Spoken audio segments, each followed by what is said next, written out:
Welcome to episode 3 of Etsy Build a Business with me, and as some of you hopefully now realise, this series is going to be weekly. I had quite a few people message me asking for this to be weekly rather than fortnightly so that they can maintain attachment and contact with the series. So now it's weekly. So what's in this week's show? Well, first of all, we're going to be looking at a new item going into the Etsy store. Lou has filmed some content around the second thing to go into the Etsy store.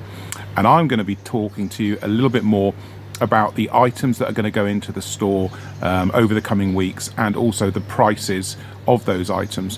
When we're opening a new Etsy store, we need to consider a few factors in terms of the buyers on Etsy, where they are in the world, how much people like to pay for things on Etsy, and we want to maximize the chances of revenue coming into the store. As well as that, this week we're going to see the Etsy shop setup. So we're going to be able to see the banner, the about page, seller icon, shop icon, all that good stuff. So we can see how the shop's looking now. And as always in Build a Business, I also show you all the data. So we're going to see the data of what's happened in the store so far. It's interesting. Let's get into it and let's see what's happening this week in Build a Business. Hello everybody, and today I'm going to show you how I make my 4-candle tea light holder. Let's have a look.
So here it is, the 4-candle tea light holder in all its finished glory. I'm really pleased, it's come out really well. So obviously I didn't make these, I bought these separately, these little glass ones. I find that most people who make these, they put the metal ones in, so I thought I'd just be different and put one of the glass ones in. I think it makes it look a little bit more high end. So let's have a little look at it with a candle in, shall we? 1 second. I've got one ready burning behind me. So there we go. Pop the little, that's what a tea light looks like in case you didn't know. Put as many in, 4 in, and that's it. And then that can be wherever, gives you that lovely ambient glow. So yeah, a nice and easy one to start with. It's fantastic. I really enjoyed making it. So let's make a wish. Wasn't that tea light holder absolutely lovely? Never mind other people on Etsy buying Lou's stuff, I'm going to end up buying it all. It's so nice. Okay, let's talk products and pricing. So this is something I haven't gone into detail with yet, and I want to do that a bit now to really give you an idea about how this store is going to build and grow over the first 2 or 3 months. Pricing first. So primarily we're going to be focusing on pricing between around 20 and 60 US dollars. Now this doesn't mean we're not going to sell more expensive items, say $100, $150, $200. We will do, but as I've mentioned this at least once on my channel, Etsy is a sub $100 marketplace. If you go and look for stores with 5,000 sales, 10,000 sales, 20,000, 50,000 sales, you're going to see overwhelmingly the pricing of those stores is somewhere between $20 and $60. And that's because the marketplace is primarily buying under $100 and really heavily between $20 and $60. So we're going to focus on that price range, and the sort of ideas for products that we're going to be putting into the store initially are things like tablet holders, iPhone holders, plates, bowls, serving trays, possibly some small floating shelves. There will be other products that are a little bit more in depth, larger products coming as well. We've got so many good ideas, but these are the areas we're looking at to start with. So the other thing, talking of products, is the store. So now the store has had its shop setup completed. So let's go into the store. Let's look at the shop banner, the about page. Let me give you a little bit more detail on that. We're also going to see the product. So the tea lights, they're now in the store. We're going to have a look at that in more detail. So again, we're going to go and look at the listing. We're going to do a bit of SEO work. I'm just going to give you more detail on what's going on there. Let's get into the store and look at all that. So here we are in Lou's store, and the first thing to notice obviously is this banner. Now, when I'm working with you guys on YouTube and I'm working with Lou in her store, I'm allowing Lou to put all the assets and components of the store into the store, and then I share with you guys what is good and what needs to be improved. So for this banner, it's not bad for a first effort. There are some slight improvements that we will make to this banner over time. For example, the font spacing here and here is a little bit off, and perhaps the fonts could be a little bit better as well, but it's a good effort to start with. We might get these images to sit in to the background of the banner a little better as well. But overall, the point of a banner is to get across what it is that you sell in a way that visually speaks to the people looking at your store, and it quite clearly says handcrafted, home decor, wood, metal, leather. So this is not a bad first effort. Now, let's have a look at the about page and the new item in the store. Here we are at Lou's about page, and this is really good because you have to make sure that you fill in all the photographic elements. So put plenty of photos in that explain and show what you do in your business, and also make sure that you have a brand video as well. And then down here, make sure that you put in some brand text. So this is where you get to shout and talk about what you do in your business, why you do it, why you're so good at what you do, and why people should buy from you. This is the place that Etsy customers really do come to look to see if you're a brand that they want to buy from. So make sure that you've got all three components filled out for your about page, which is text, photos, and video. Okay, for the final piece of today's video, episode 3, let's look at the brand new listing, and let's look at the bits that Lou has filled in for it. Here we are then with Lou's lovely tea light holder, the 4-candle tea light holder.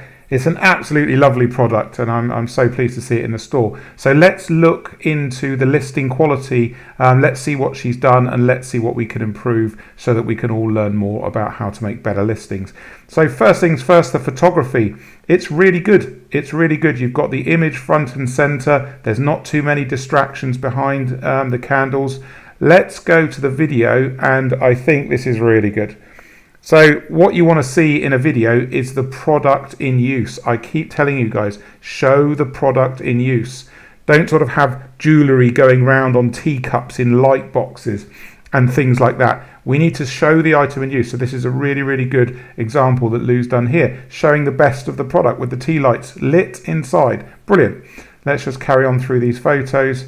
So now you get to see, important, remember in Lou's video she was talking about the glass candle holders. Well, that's really nice there. You can see them all there. It just looks lovely. So let's just go through these photos. She's got a ruler in there to show the size. That's really useful. And again, and the photos just literally show you everything you need to know about the product, so you can make an informed decision when you buy it. Really good. So that's good. Now, something that needs a little bit of work, let's do some work, is the SEO. So Lou's not made a bad effort. This isn't a bad effort, but let's improve it a little bit next. Okay, so here we are in the listing itself, and here's the title as Lou has done it. It's not bad, but let's just make a couple of improvements to the title so we can get a couple of extra keywords in here and use up some of this space here. If you look here, there's 56 characters left. Let's get some more words in here. So first of all, the thing that's missing in this title is the type of wood. So the type of wood is Scandinavian pine. So let's put in Scandinavian pine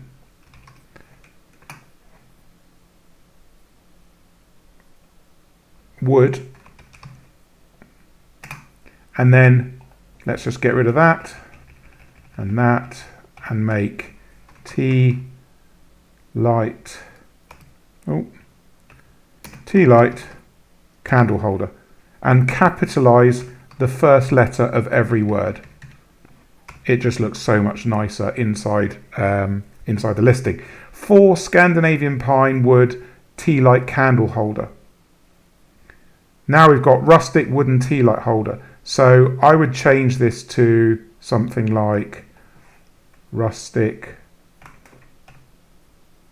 wood living room home decor. Okay, and then here where she's got table centerpiece, I would just add, let's get rid of that, I would write something like classic table center piece. Okay, so it just threshes out the title a little bit more. It looks better, it reads better. We're starting to look and at words that people are going to use when they're searching for an item like this. So that's nice. For Scandinavian pine wood tea light candle holder, rustic wood living room home decor, classic table centerpiece. That's a solid title. We could probably get another word in there, no problem at all, but that's an improvement on what was there before. So in here now, who made the product? I did. Finished product 20 to 23, and it's clearly a candle holder, and the color is brown. That's good. Don't fill in any of these details here unless there is specific sizes, specific widths, and they don't change in size. Okay, not necessary to fill these in unless there is an exact sizing. Lou can fill this in for this item because we want it to be the same size, so I will get Lou to fill that in. But generally speaking, more often than not, you won't be filling in these sizes because there will be different sizes for your products and so on. But if it's an exact fit and it doesn't change, please fill it in. With colour, just fill in the primary and the secondary colour if there is a secondary colour.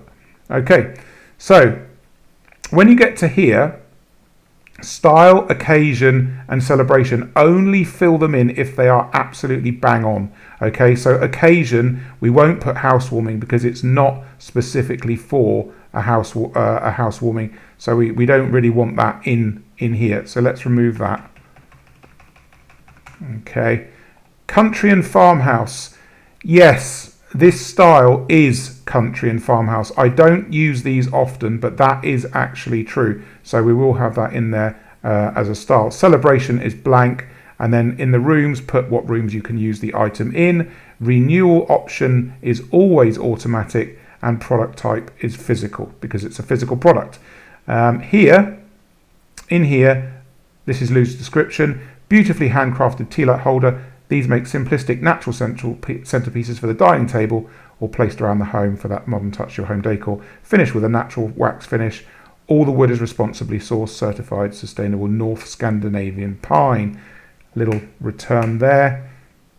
I only use the highest grade joinery pine.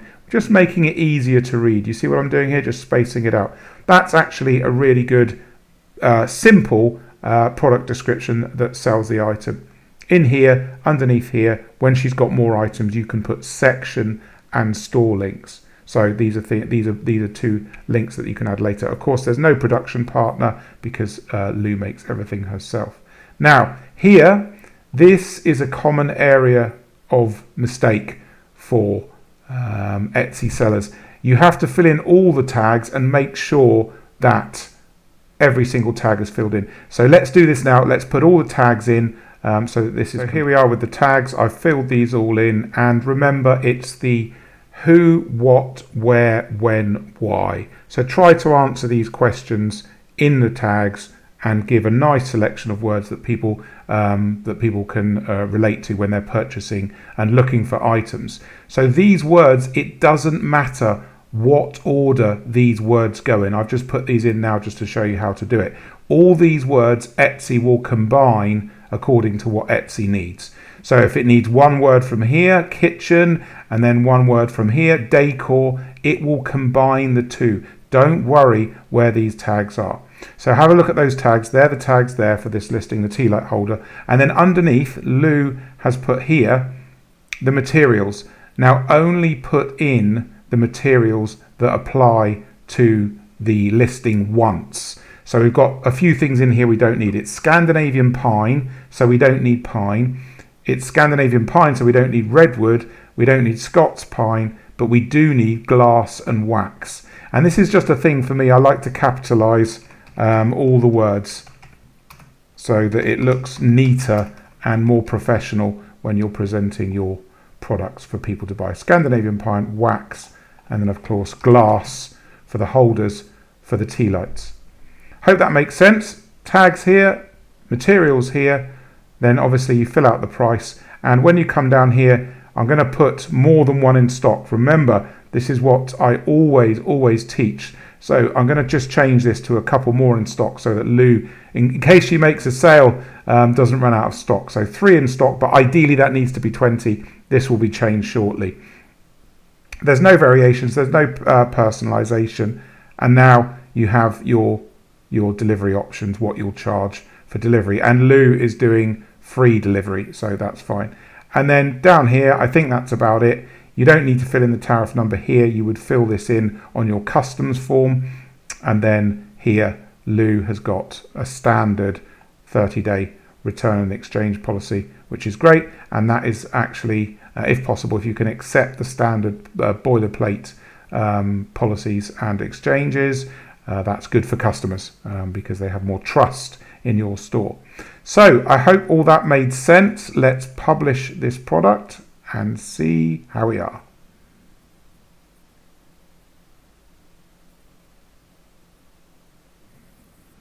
There we go. So now that's in the store. It's available for sale, and anyone who wants to buy it can buy it. Right then, as always, we finish with a quick look at the stats to see what's been happening in the store. Obviously not a lot because we don't have many products. We've only got the second product in now, but those numbers will be going up. These visits here, they're all probably coming from people who have found the store through one way or another. Certainly these visits won't be coming from Etsy because we've only just started. So we'll keep an eye on this as we move forward. Let me know what you thought about this episode. Was it interesting? Was it entertaining? If you've got any questions about the journey that Lou and I are on together, please put them into the comments. And I look forward to seeing you in the next episode of Build a Business.